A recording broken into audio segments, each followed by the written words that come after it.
For our Tom Hartman Book Club excerpt today, we're reading from Ed Morales' new book, Fantasy Island, Colonialism, Exploitation, and the Betrayal of Puerto Rico.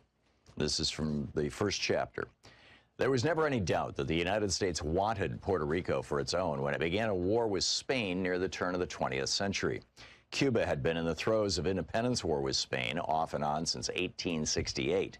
And the conflict that began in 1895 seemed ripe for the United States to capitalize on.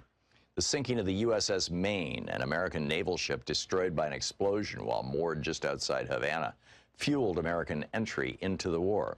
Although there are conflicting theories about the source of the explosion, including the likelihood it was caused by a spontaneous internal fire, William Randolph Hearst's newspaper chain blew up the incident into the perfect catalyst for the United States to enter the conflict.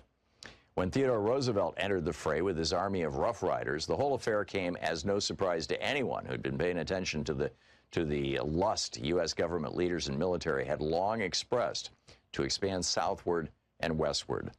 And although the idea of manifest destiny was at the forefront of the political discourse of this period, it's less often observed that the United States' expansionist gaze was saturated with racial language and attitudes, at once desirous of and repelled by Latin America's mestizo mulatto social dynamic.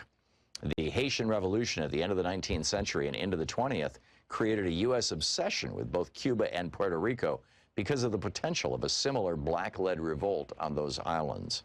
In 1826, Virginia Senator John Randolph feared that such a revolt would render the southern United States vulnerable to invasion from Cubans in rowboats.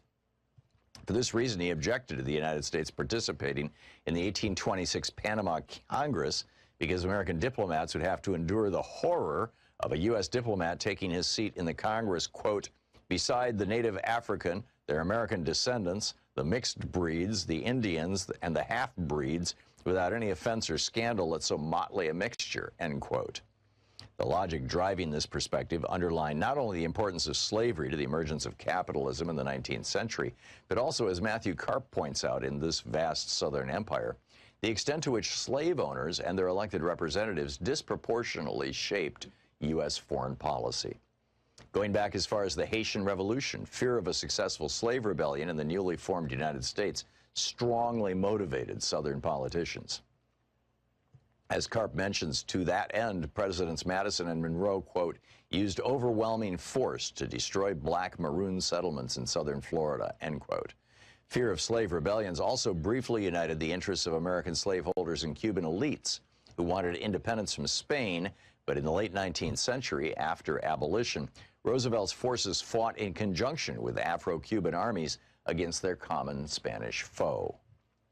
The move to wrest Cuba and Puerto Rico from Spain came just as Spain had finally relented to end slavery as a concession to black rebel Cuban armies that had formed to push for independence. In a further move to placate continued unrest on the island, in November 1897, Spain signed automatic charters for Cuba and Puerto Rico, which gave limited home rule governments to both islands. Puerto Rico would gain full representation in the Cortes, the Spanish parliament, and could veto Spanish commercial treaties unfavorable to them while also retaining the rights to set tariffs on imports and exports. In this way, Puerto Ricans were granted a kind of citizenship that allowed self-government grafted on what was left of their Spanish subjecthood. Yet on July 25, 1898, 8 days after the first meeting of the newly formed Puerto Rican parliament, U.S. troops arrived in the southern port of Guanica and replaced the Spanish flag with the stars and stripes. This date would be remembered over 50 years later when the United States finally followed through on a project to allow Puerto Ricans to have limited autonomy and self-government. But at the time, it was both the end of Teddy Roosevelt's splendid little war and the beginning of the current quandary over what exactly Puerto Rico's new colonial master would do with the island. Although historians agree that there was no pre-existing plan for designating Puerto Rico's status, there was a general belief that Puerto Rico could be incorporated as a U.S. territory, and probably would be. This led many to assume that it would follow a similar path to statehood as former territories like Florida and Louisiana. At the very least, it would, by acceding to military control, receive, quote, the advantages and blessings of enlightened civilization, end quote, as Puerto Rico's first military governor, Nelson A. Miles, declared 3 days after the landing of Guanica. Because Cuba was so militarized during its wars for independence, the United States decided to allow it national sovereignty, thinking it could still exert considerable control over the economy because of existing business interests and a ready-made set of Cuban consumers who were already buying Ford Model Ts. But although Puerto Rico had experienced anti-Spanish uprisings in the mid-19th century, in 1898 they did not have nearly the same level of armed mobilization present. So the United States held on to it, particularly because of its geographic location, which would provide the United States with a stronghold on the easternmost tip of the Caribbean.